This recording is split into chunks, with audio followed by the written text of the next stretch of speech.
Hey there. Thanks for coming back to visit me at Spice of Life Studio.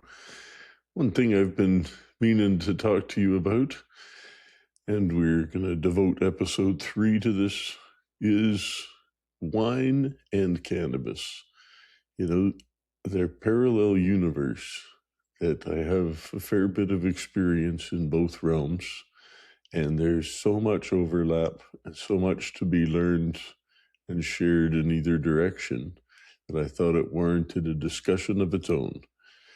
So, to tell you how I got going, when I was younger, I was never that much into wine. I loved my cannabis and also maybe some beer and whiskey or rum, but I wasn't that into wine. Like we might have some Chianti with a dinner sometime or something, but it wasn't something we were real conscious of. And then after I'd moved to Switzerland, or right away actually, when I moved to Switzerland, I was suddenly introduced to the wide world of European wine with partners that, love fine dining with all the paired tastings, and it wasn't hard to convince me this was a lot of fun, and one of them had invited me and my wife or girlfriend at the time to go up to visit him in the French part of Switzerland, and he was in Neuchâtel,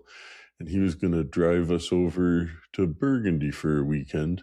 And he said his dad had been taking him once a month since he was 5. And he said, I know every little place, that you'd never find on your own, and the restaurants and all that. He's like, let me give you a guided tour of Burgundy. So that was my first wine tour, and it blew my mind. I remember the very first place we stopped at, which was kind of on a main road, and there was a small steel tank truck, which to me was a dairy truck, and it had dairy hoses, in my mind, running into a grate that went into the cellar and right in the parking lot. And I was like, and you could see the red wine being pumped through. And I was like, oh, they just pump it around like milk, because I'd been on dairy farms before, but it was the first time I'd ever set foot on a winery.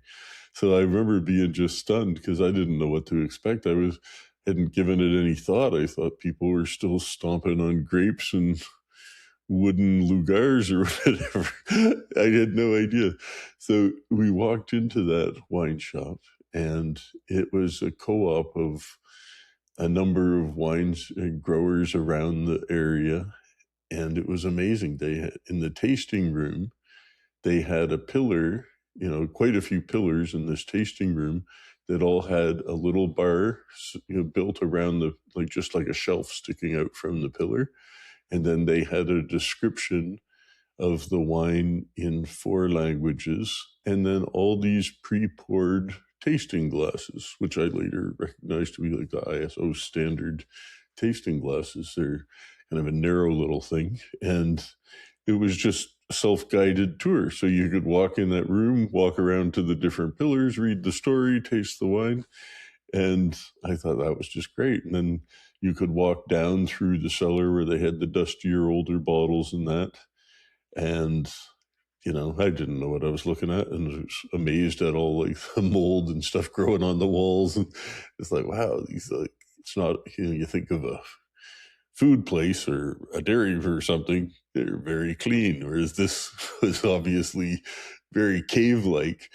And yeah, I just didn't know what to expect. I remember when we left that place, I looked in their tasting room and I didn't know what to get. But the most expensive thing they had, I still remember this, was a Merceau that was, that's a famous Chardonnay, and that was 29, equivalent of 29 Canadian at the time.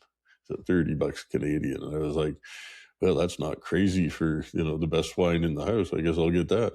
So that, at least in the tasting shop, that's what they'd had. So I took a half case of it or a case of it back to Switzerland. And I remember, every time we opened it, we really savored one. And I had my father-in-law visiting. I guess this was 99, because my father-in-law and mother-in-law came to visit for New Year's.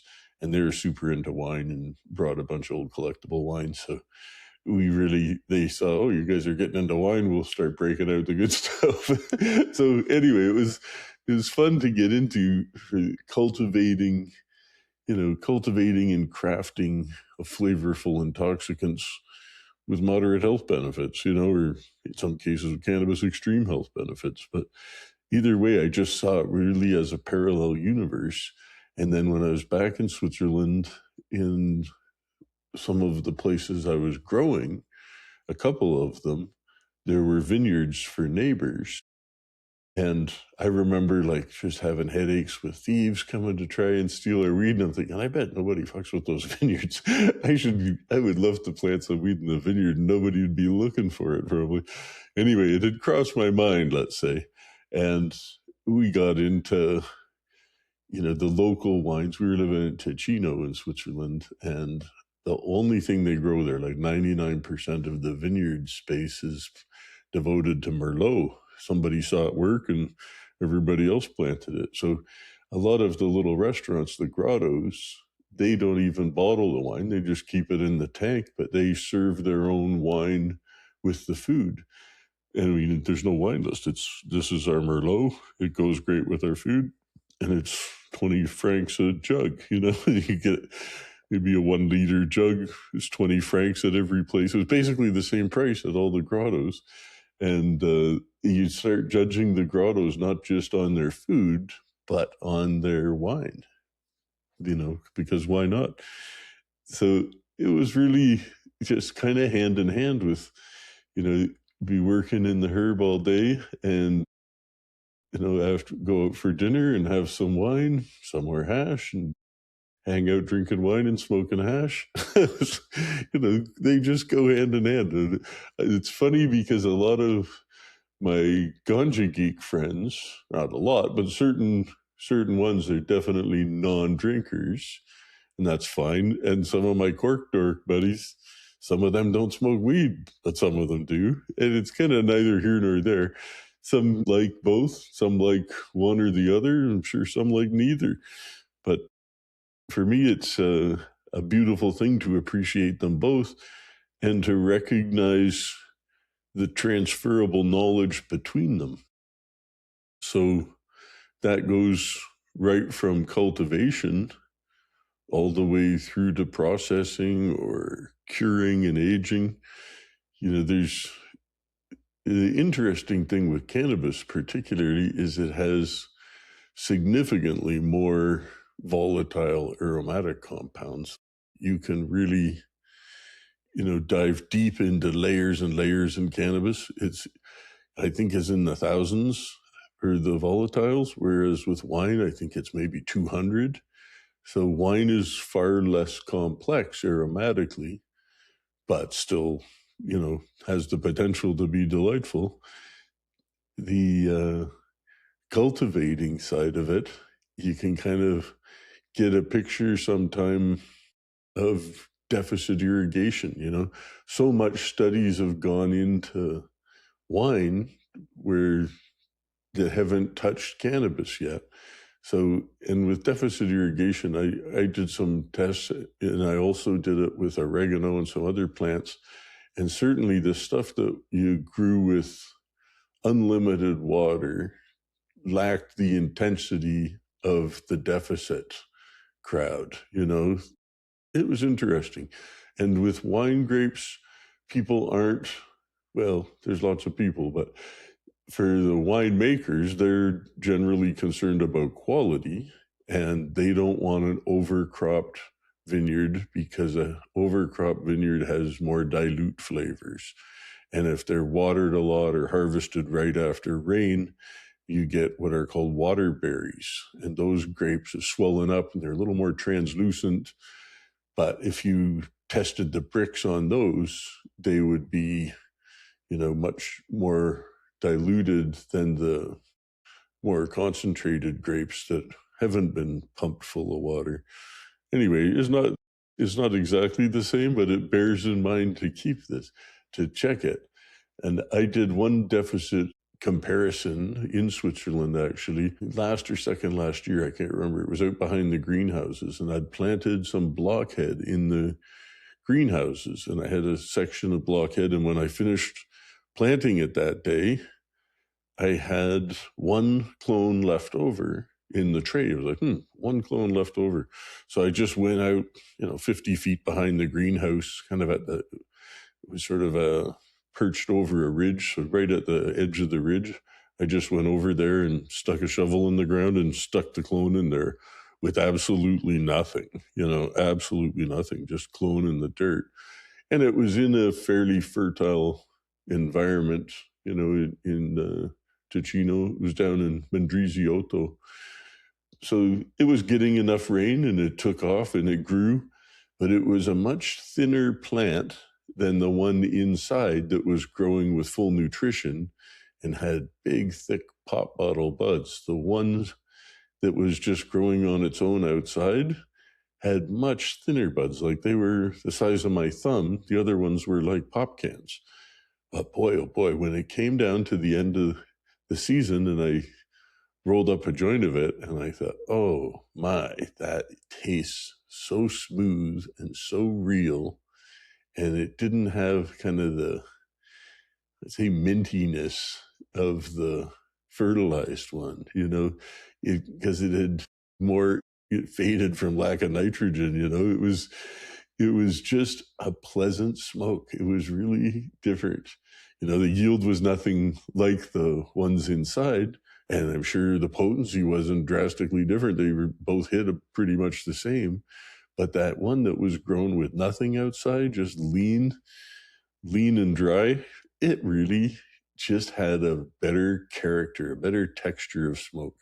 So I came to appreciate that a little bit. And I see that in the wine later too. So you could, if you're cropping something at 10 or 12 tons an acre, you might be overcropping, especially in the case of reds. Whites, people tolerate a little more overcropping, but with reds, I think a lot of winemakers don't want to see them more than 4 or 5 tons an acre, and often they contract them for that.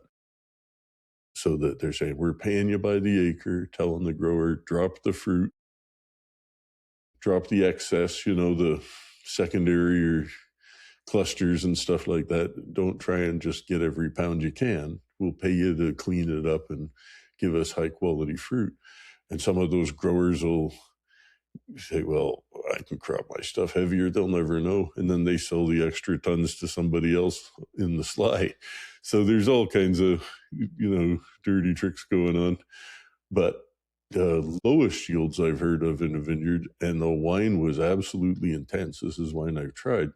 They're from the oldest vineyards in North America, which are located in Veracruz, Mexico. So the Jesuits brought wine grapes with them, and those were the oldest vinifera grapes in the Americas, period, I think. But whichever one it was I tried, I can't even remember now if it was something Spanish, but it might have been a Garnacha or something, but it was 150-year-old vines. And this was 15, 20 years ago that I tried it. But that was cropped down because at that point, they're growing these trunks, but they just have a little shoot. They're not on wires and trellises or anything. They're just like trunks in the field with a little shoot or two on them with a little cluster of grapes. But the intensity of the fruit was insane. It was really, really rich. And those, I think they cropped it down. All they would produce at that point was 1/4 ton an acre, which is extremely low, really extremely low.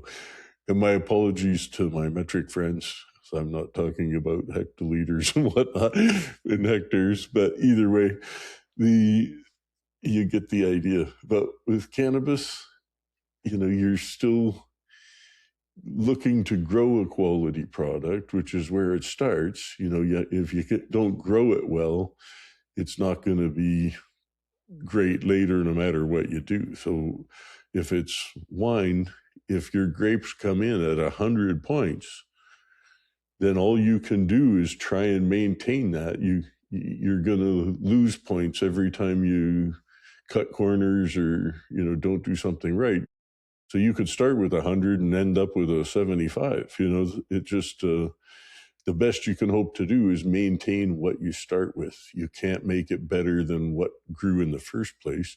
And you'll see that with herb too. If you're a hash maker or a rosin maker, you're still relying on the growing of the plant to be at its max potential for you to preserve it and conserve all those aromas and flavors in a fresh format, if that's your gig. And the fresh, again, other similarities, there's the fresh school, let's say, so where it's all about conserving the fresh flavors and a product to be consumed right away. So you can see that in lots of fruit forward whites or a Beaujolais or something like that. They're not built to last.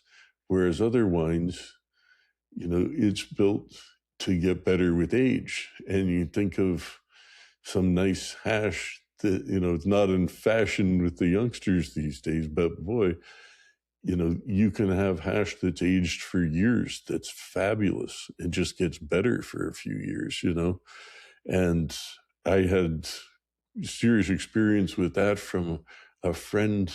It's actually my partner's son in Switzerland that was absolute fanatic about hand rubbing charas in India. And he would go over and do his thing and then bury it. And then he would bring home stuff from the year before that. And so I was able to try a vertical flight of his charas, and it was amazing to see. And he literally charged like, I think $15 a gram for the 1-year-old and 20 for the 2-year-old and 25 for the 3-year-old. And you could see why. Like it really got so chocolatey and just had the most amazing savory flavors that, develop with age. So some people have no interest in aging cannabis or curing it. They really just want to trap the fresh, and that's fine. There's nothing wrong with loving fresh product, but it's not the only way to appreciate it. So some people, myself included, I find like Afghanicas generally don't do it for me as flower. I just find them too base and earthy, and they're just not, they don't appeal to me as flowers.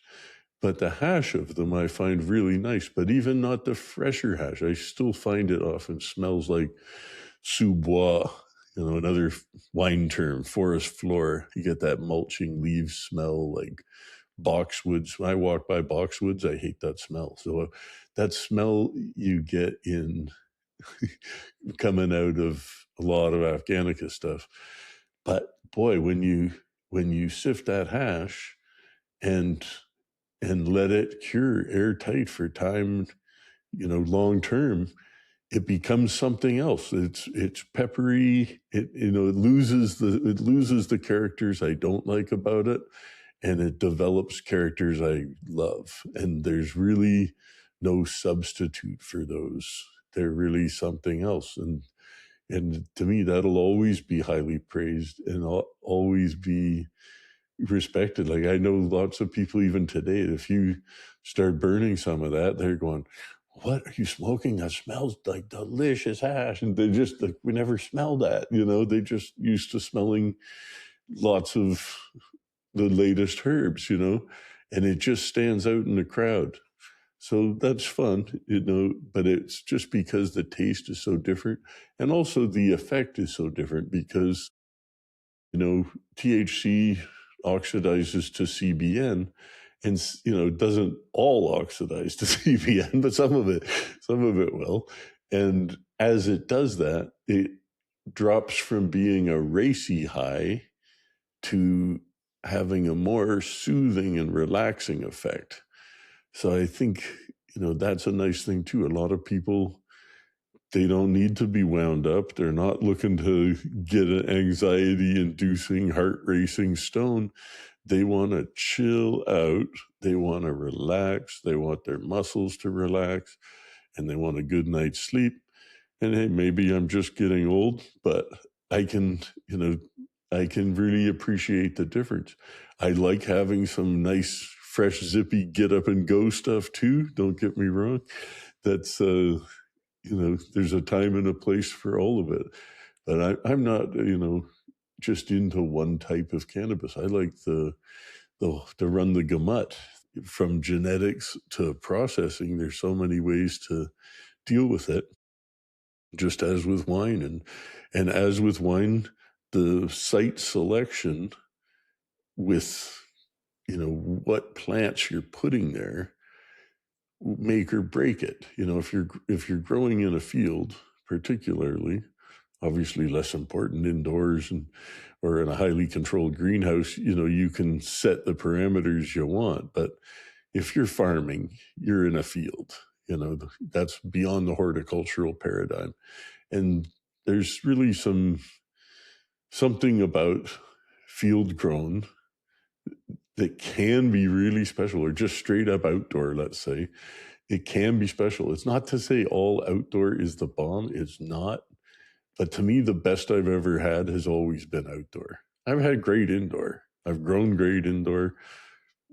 Indoor's fun, and it's a business. Lots of people like indoor. It's pretty. We live in an Instagram world. It's a very visual thing, Whereas outdoors, they can take, they're getting a little more wind, they're getting a little more rain, a little more sun. And even if they're not getting rain, if you're somewhere nice and dry while they're finishing, ideal. But then they might be getting some dust on them or a few fly wings or something. So if you need boy in the bubble grade, indoor or greenhouse might be your way to go. If you want something real from the planet, you can do stunning outdoor, and really it can take you higher if it's done well and if the right cultivar is planted to the right site. If you plant, Gewürztraminer somewhere hot, it burns off the acid and it's flabby and terrible. It doesn't work. The only way you're going to have acid is if you add it from a brown paper bag. And the same, if you try and finish a hot climate grape like Syrah and you want to go plant that in Denmark, well, it's not going to look very pretty. You've got to really match the plant to the site. It holds true with both. And I can't stress that enough. One of my friends that's a meteorologist says, climate is what you expect and weather's what you get. And that's so true. So you can think about, in this zone, this is a pretty safe bet, except there's that 1 in 50-year freeze that's going to kill everything or something. And then you got to start over again. So vines have the issue that they're growing year round, or at least, come back. They're perennial. Whereas cannabis is typically an annual. There are some exceptions where people have been able to rejuvenate plants in the tropics or in the equator. But by and large, it's an annual. So you don't have to worry about a harsh winter wiping you out, but you do have to worry about a wet fall wiping you out. You can get by with, a lackluster spring and summer, but the finishing weather's when it all counts. And that applies to both crops. If you can have botrytis in either crop. When it comes down to finishing, the last weeks are the most important because they don't rot when they're young. They only rot when they're filling in and tight. That's when it gets messy. So, that you find ways to deal with it in both situations. And I saw an amazing study in vineyards that showed different applications of some with sulfur, some with systemic fungicides, and a section, there was a couple, I think 4 sections, but I don't remember what all 4 were, but I think there was 2 fungicides besides sulfur. Sulfur's approved for organic use in that in the vineyard. And then there was another section where all they did was serious leaf thinning, for canopy management and airflow. And the section with the least mold was the one they did the most canopy management on and increased the airflow. Sprayed nothing. So really, you see that with cannabis too. A lot of people, there's, schools of thought that support thinning, and there's schools of thought that say leave the leaves, that's where the energy's coming from, just let them drop naturally. And as a field farmer, I'm down with to let them drop naturally sometimes, because it's just too much to thin. If you have fields, proper fields, you can put tons of labor out there if you want, but I mean, a hemp farmer doesn't do that. You just let the leaves drop as they drop. But in a horticultural situation, and if you know your environment, if you're in a greenhouse, but you can't quite control your humidity, you might be wise to do some thinning, In greenhouse too, there's another rule of thumb, just while I'm thinking about greenhouse, I'll mention that you want the crop to finish as no more than 25% of the cubic volume of the greenhouse. You want 75% just open airflow. And that's when it finishes. If you have plants growing into the roof of your greenhouse, I'll show you a moldy garden for a few weeks, because it's just a disaster waiting to happen. So you can really fix things up by flowering short, flowering often, repeat crops. I would rather do 2 or 3 light depth crops over the summer. The last one, you don't need the depth, but the light deprivation helps. But regardless, we don't grow wine grapes indoors. We don't grow wine grapes in greenhouses. We grow it in fields. And traditionally, cannabis is grown in fields too. So I think of them both as field crops. And I don't even know where to start sometimes. There's so many things that remind me even of the marketing or production strategies for a wine house versus a cannabis brand. The best wineries in the world, the most iconic wines, those wineries they come from don't make a wide range of wines. You don't go to Dom Perignon and say, have you got any dry reds? Like they don't do that, and the same, you don't go to Domaine Romani Conti and say, well, what have you got for late harvest? They don't do it. They make what they make, and they're really good at it, and they've established their brand, in some cases over centuries, and they specialize. So if you're specialized and you really make a name for that one product you ace, you'll have a much easier time marketing it than if you have 14 different things on your menu and none of them are what you're known for. There might be some good ones in there. There might be some great ones in there, but you're not defined by that one product. So something to keep in mind, I think, because there's a lot of cannabis brands realizing that they do have to differentiate in crowded markets. They have to specialize, and they can't be everything to everyone.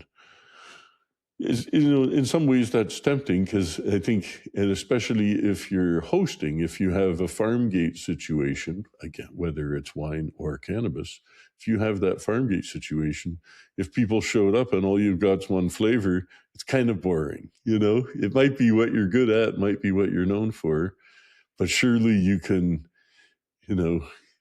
provide a little more entertainment to your guests, so you got something for everyone, because you might prefer dry wines, but you're going to get guests that prefer sweet ones. So you'd be crazy not to have some. And the same, if you've got a cannabis place, you might say, well, I just prefer gassy stuff. I hate fruity stuff. Well, news for you, fruity stuff's still popular. Lots of people are going to dig the sweet fruity stuff. So it's up to you, and it's up to the scenario. if there's consumption lounges, then they can really draw on showcasing a variety of stuff from the region. I think that would be beautiful. I really expect over time, where cannabis is legal, I really expect it to follow in the footsteps of wine, which was one of the reasons I wanted to open a winery at one point and did, because I thought it was, let's say, a dry run for when cannabis is legal and people can come and visit. And I think it would be really nice if we could have you rub hash farms or you pick cannabis farms, because harvest is the big job. Planting and growing a field of herb isn't that hard. You you can set it up if you've got great genetics in the right spot and you have a good season. The weather counts. It's always a gamble. That's why wine has a year on the bottle. Generally speaking, there's non-vintage cuvées as well.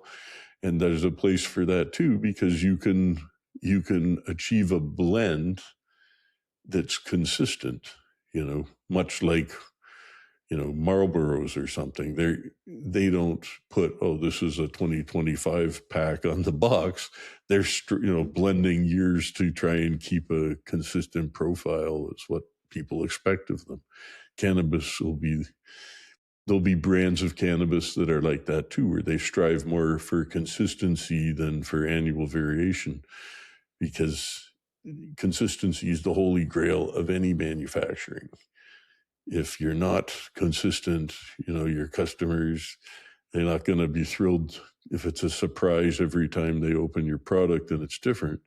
If that's what but they're understanding if it's an annual product with a vintage, then they can appreciate some years are going to be better than others.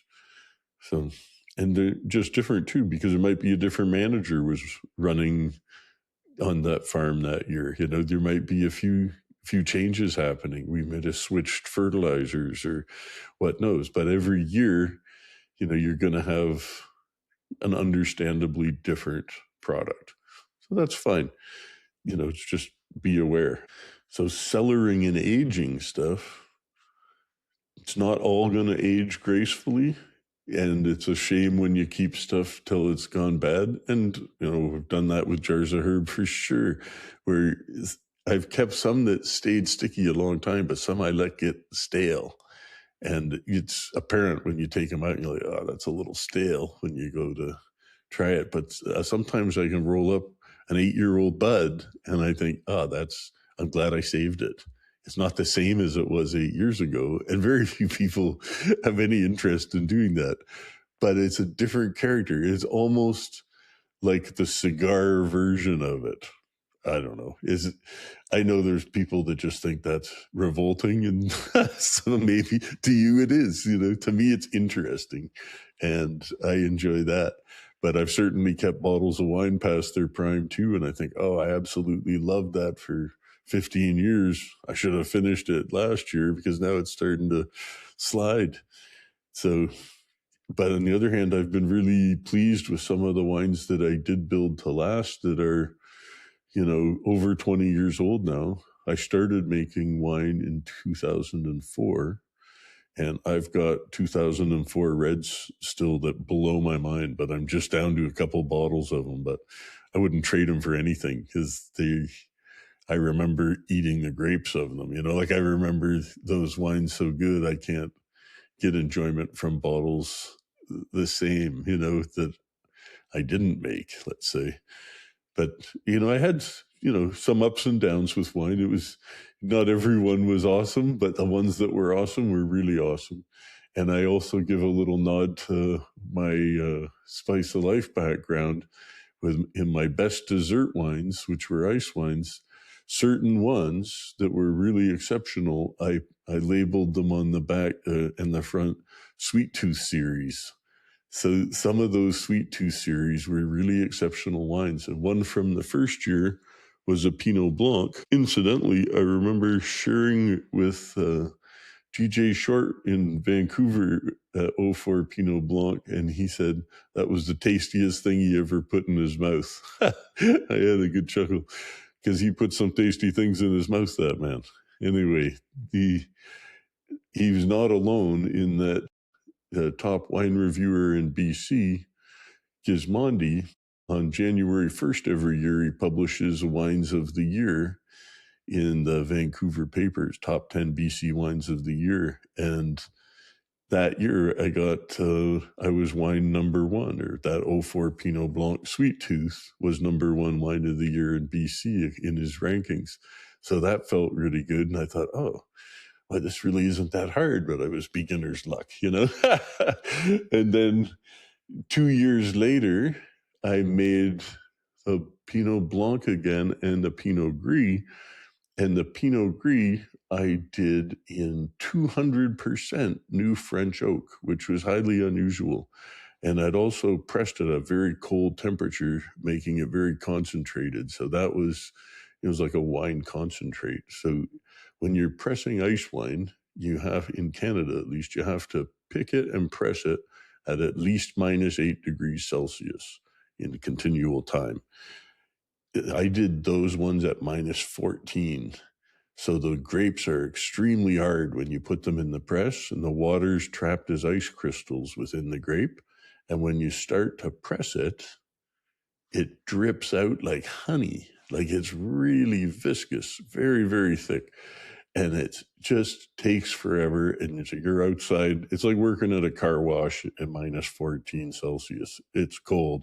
And you might have a short window to do it. Like, oh, it's only going to stay cold enough for the next 2 days. Sometimes it's 3 or 4 days or something where you've got a window to do it, which means you're on your feet with your boots on and all your foul weather gear and a pressure washer, and you're chiseling ice out of that press and using a tiger torch to try and melt ice everywhere. And man, oh man, it's like a Olympic sport sometimes. But it's the concentrated expression of that grape juice. And so it was really uncommon. I hadn't seen another Pinot Gris ice wine before. I've seen Pinot Blancs, but not Pinot Gris. And so it was different for that reason alone. And Gris lacks the fruit that the Blanc has as well, but it has different characters, more butterscotchy. And when I say I fermented it in 200% French oak, what I did was put the juice into a brand new high-end French oak barrel, and I fermented it in that for about 6 months till it was dry, fermented very slowly because it was so sweet. When it's that sweet, the osmotic pressure on the yeast is pretty extreme. But what I did once it was fermented, and it didn't get to a very high alcohol, but once it was fermented, I took it out of that first barrel and put it in another barrel, identical to the first one, another brand new barrel. So then I let it age with the alcohol in it. I let it age in that second barrel for another 6 months before I bottled it. And I was so proud of that wine because it was so outstandingly different than anything I'd seen in dessert wine. And I was invited to go to Spain for a biannual wine show called Vinoble. And Vinoble is the major dessert wine players in the world, or let's say serious dessert wine players in the world. So it is held in this old Moorish castle in Jerez. And that's, Jerez de la Frontera in the south of Spain, in the heartland of sherry. So it's surrounded by sherry production, and some of the biggest wine cellars in Europe, like Williams and Humbert, is very close by, and Tio Pepe, and all the usual suspects. But there was a massive port contingent with the Porto, and they had one of the halls inside. I was in a tent outside with the Canadian delegation. There was representatives from, I think, about 17 countries. There was wineries that showed up. There was wineries from Uruguay, there, it was really neat. It had some Tanat port style, and it was amazing to try. Even something from Valencia, Lagrima Selva, maybe. Wild Tears was a really memorable muscat that was grown in that red soil around Valencia. That was one that really made an impression. But it was amazing to go to that show to be able to try the different ones. But of course, I was there showing my own off as well, the Sweet Tooth Series Pinot Gris. And I had a wine writer from Madrid fall in love with it. And well, more than him, but other people too. There was a lot of wine writers there. And it was the first year they had Chateau d'Yquem, a famous Sauterne house, participating. So the director of Chateau d'Yquem did a presentation and a tasting for a bunch of the wine writers. And the one that had tasted mine before he went in, he came back afterwards and he said, the whole time I just wanted to come back and have some more of yours. He was so excited about it because he was so different. And there was a fellow that was the owner of Williams and Humbert Wine. He came by after being invited by his head winemaker, who'd been making sherry his whole life. And we hit it off, and he was really fascinated with this thick ice wine. And he invited me over. I got a private tour, spent a day with him over at Williams and Humbert and cruised around there in like golf carts. It's just a absolutely massive cellar, and there's different phases of it, and there's parts they'd lost in fires, and there's barrels that are marked over 100 years old, and some they've lost the age of, that they have the old Pedro Jimenez, and it's like drinking treacle in a glass. So I got to try things that I would never ever try otherwise, so that was great. But the wine raiders from Madrid wrote it up as wine of the show. It wasn't a contest, it was an exhibition, but the magazine's called Disfrutar el Vino. And I have to find the review somewhere for it from years back. There was a picture of me sitting there at my little table in the fort showing it.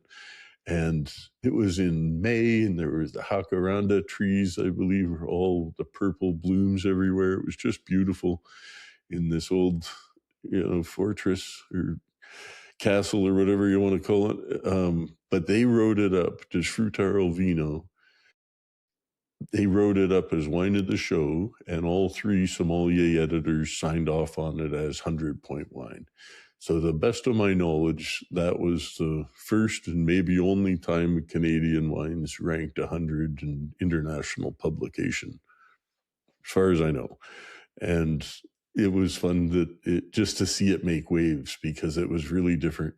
And the German ice wine guys, they were not happy about it. And none of their wines were stable. They had potassium bitartrate or wine diamonds in all of their bottles. When I went by their place for a sample, none of their wines had been cold stabilized and were just a little sloppy. In Canada, we get lots of cold, so cold stabilizing wine isn't a challenge. You just leave it outside for a while, and that potassium bitartrate forms all over the side of the tank. Potassium being the major cation in wine, which co-precipitates with the major acid, tartaric acid.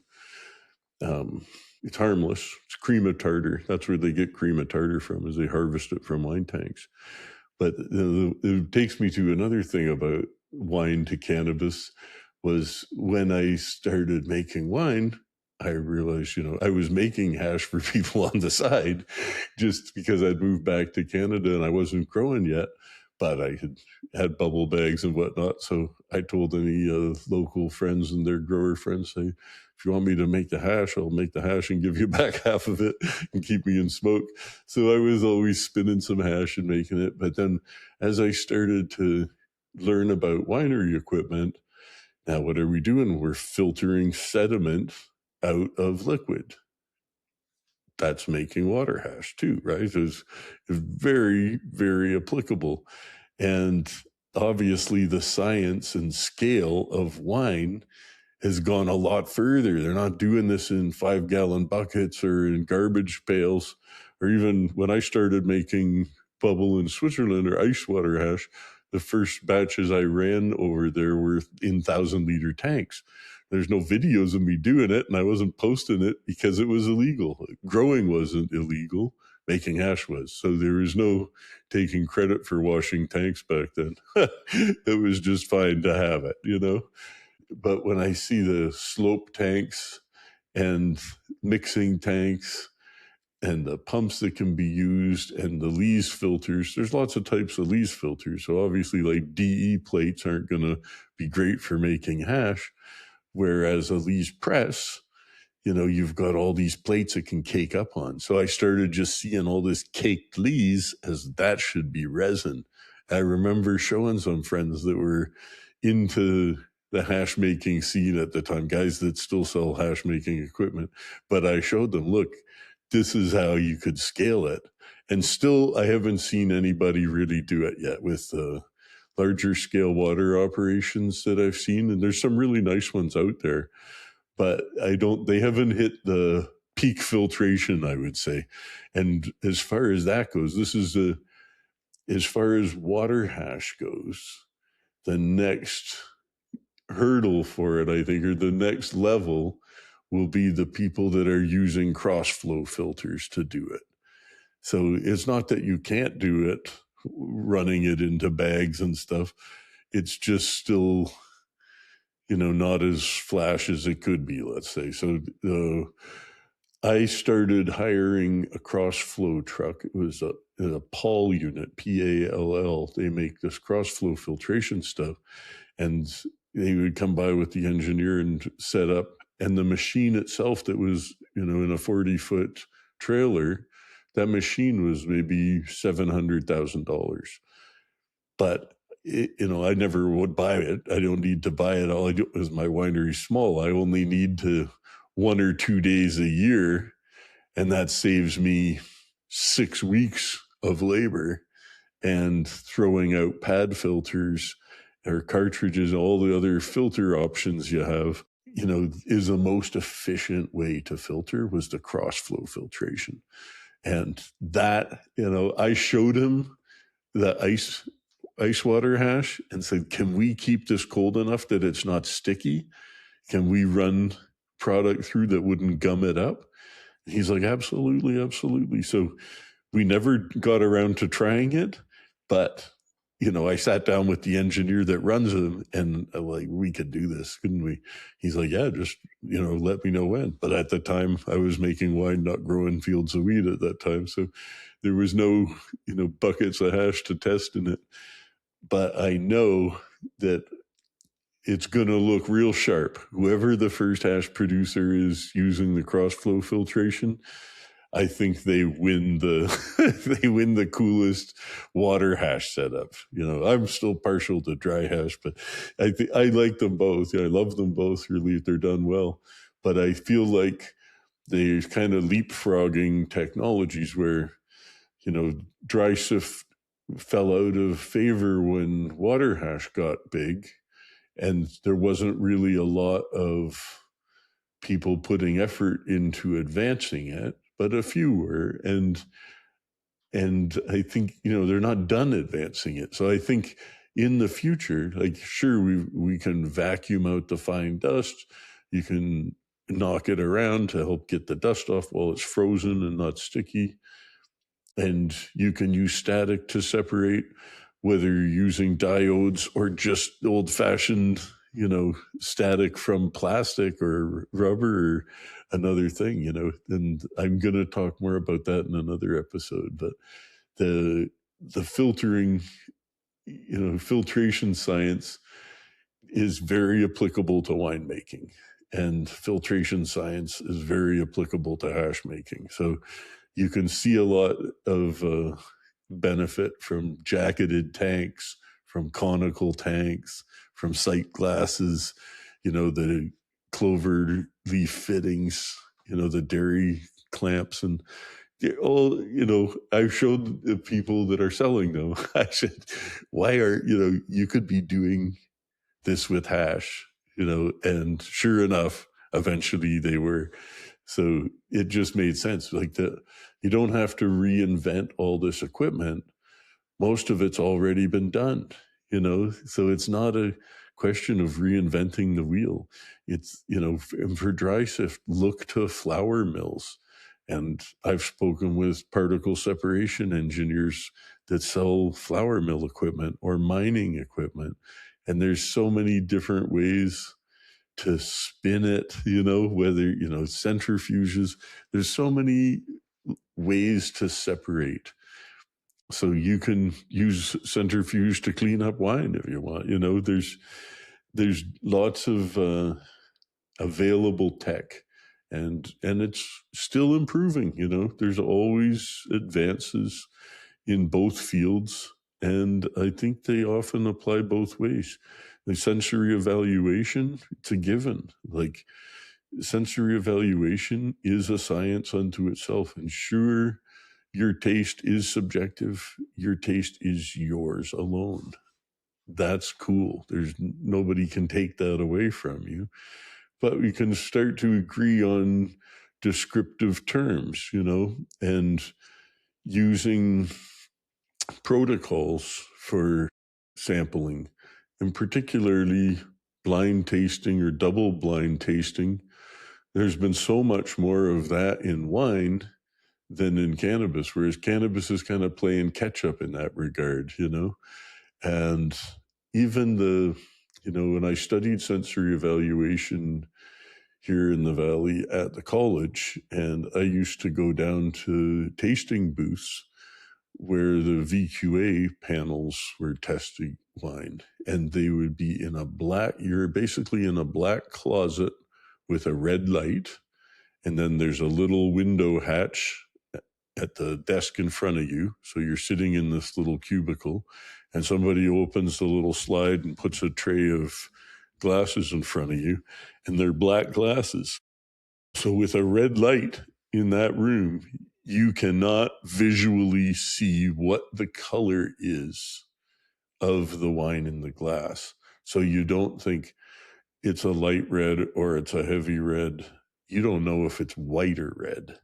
That's the truth.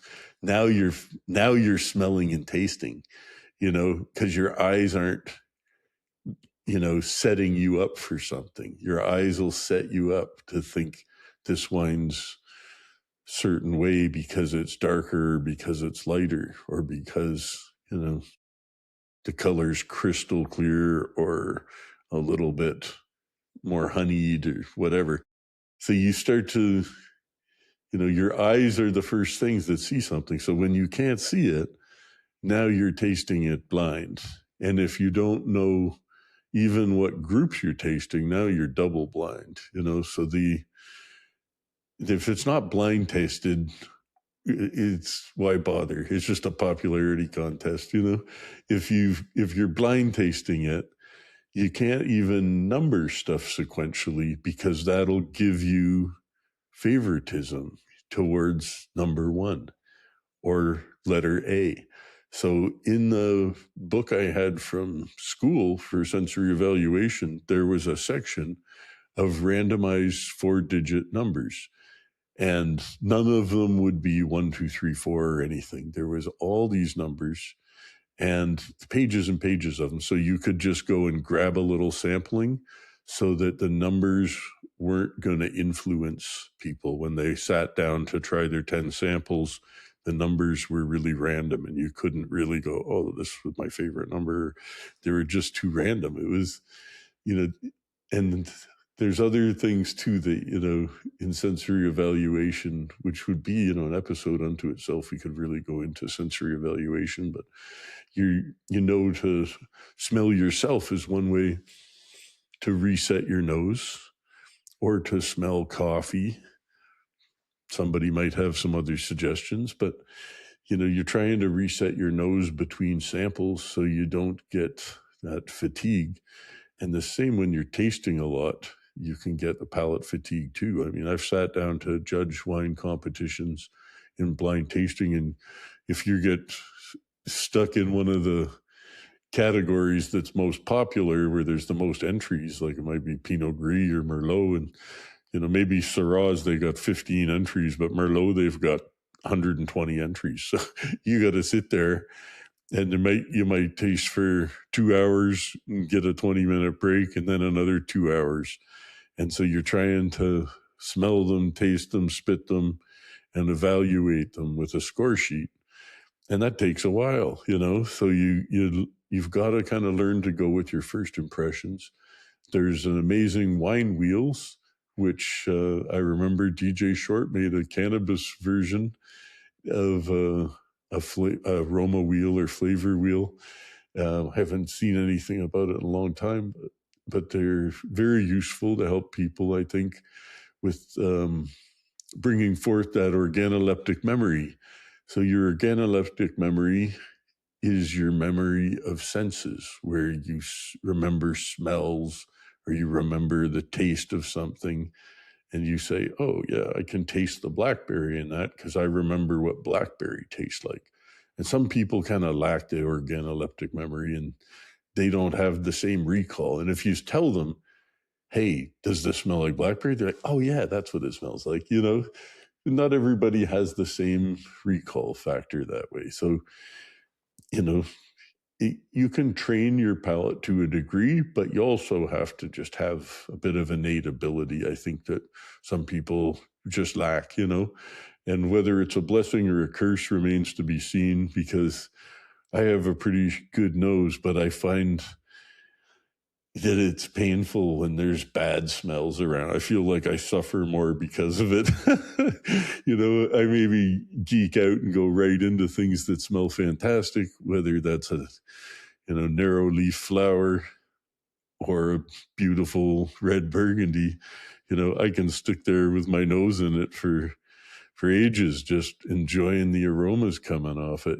That's half the fun. You can smell them without tasting them even. And I show people like my sweet skunk, which I think this is a smell that anybody can love. Even if you don't like pot, you can still smell that and go, doesn't that smell incredible? And it doesn't have a stink to it. It's all perfume. So people go, yeah, that doesn't stink. It doesn't smell like a dead skunk's ass on the side of the road. It smells like, really perfume.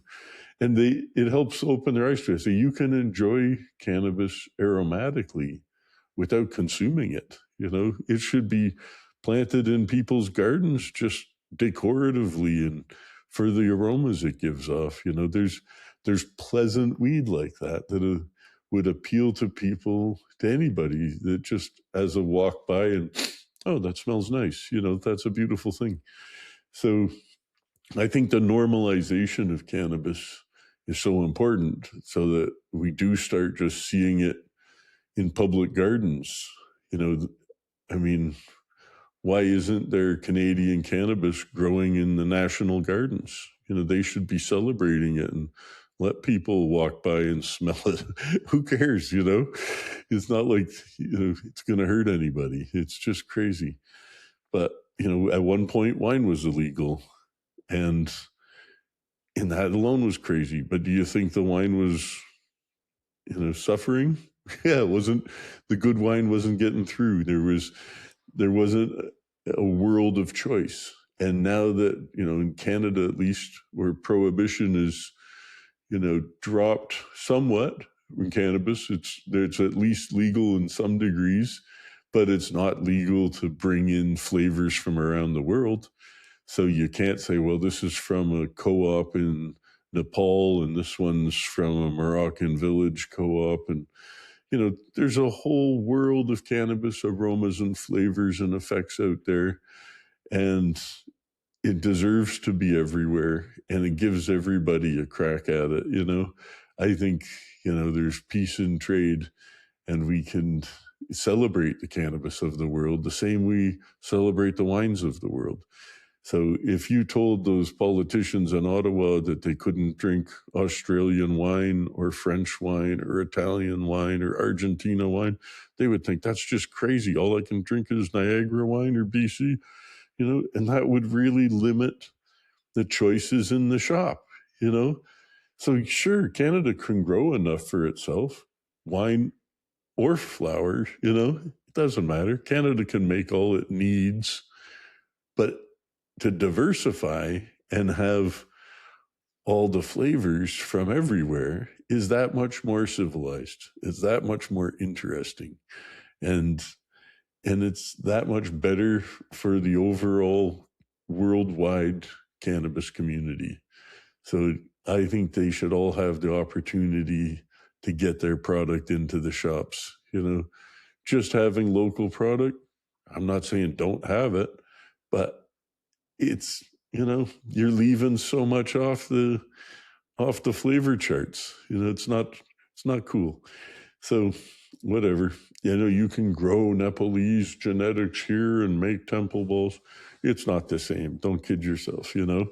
It's it's a reproduction. So that's fine. There's nothing wrong with that, but it would be nice to have the originals too. And I think that would go a long way towards helping out Jamaican farmers. I would rather trade than aid, let's say.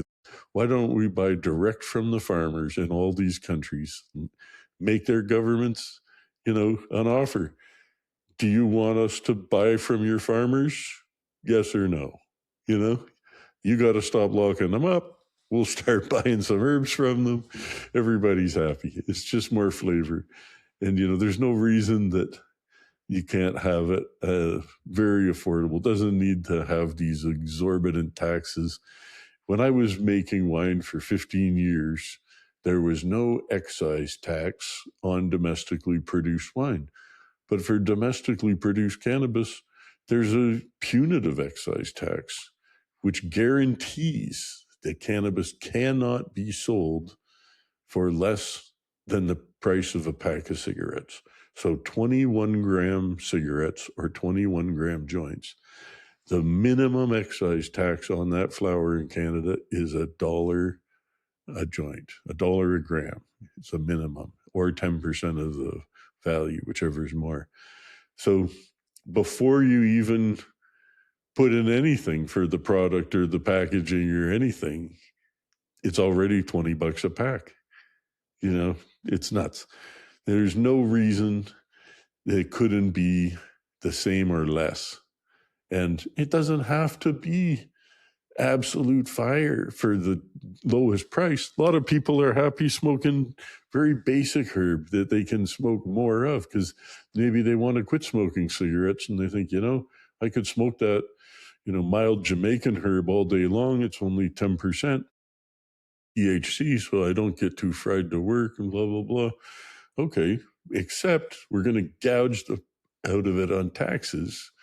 And now people say, it's so expensive. I got to get the 30% because it's the most bang for the buck is what they're going for. And the tax is part of the problem there because there's absolutely no reason to have an excise tax on a domestic product. It's offensive. And especially if you use cannabis religiously, as in daily, which is one of the definitions I think of religiously. Is it something you do all the time? Then you do it religiously. So I feel like it's a degree of religious oppression to punitively tax our sacrament, and for Christians, wine is their sacrament. It's heavily taxed, but not as taxed as cannabis is. It's really brutal. So anyway, they both suffer from excess taxation, but cannabis worse so. And in most of the world, it's still illegal. Most of the world, you can drink wine. Not all of it, but most of the world, you can drink wine. But in most of the world, even though cannabis is hugely popular, it's still illegal. And the Prohibition era, it's really old. We're tired of it. It didn't work for wine. Doesn't work for cannabis, doesn't work for anything. There's absolutely nothing that needs to be prohibited. Just let it all out there and people will know what's what because they can go into a reputable store and buy a reputable brand of it. And if they go into their local pharmacy and buy some MDMA, they can be sure that it is MDMA and it's not stepped on with fentanyl or some shit. Whereas if they could walk in there and get the fentanyl, they'd know exactly how much fentanyl they were getting. It's not a question of regulating it. The market can regulate it. people will know which brands are reliable and which brands aren't. And the ones that are reliable will get the business. So I think the regulation is absolutely worse than unnecessary, you know? Anyway, that's my thoughts on the matter. I'm sure there's more I could come up with in regards to the parallel universe of flavoral intoxicants that is wine and cannabis. But for now, we'll just rock it out there. You've been listening to me long enough, and you should probably go do something productive. Anyway, thanks again. Until the next episode. Peace.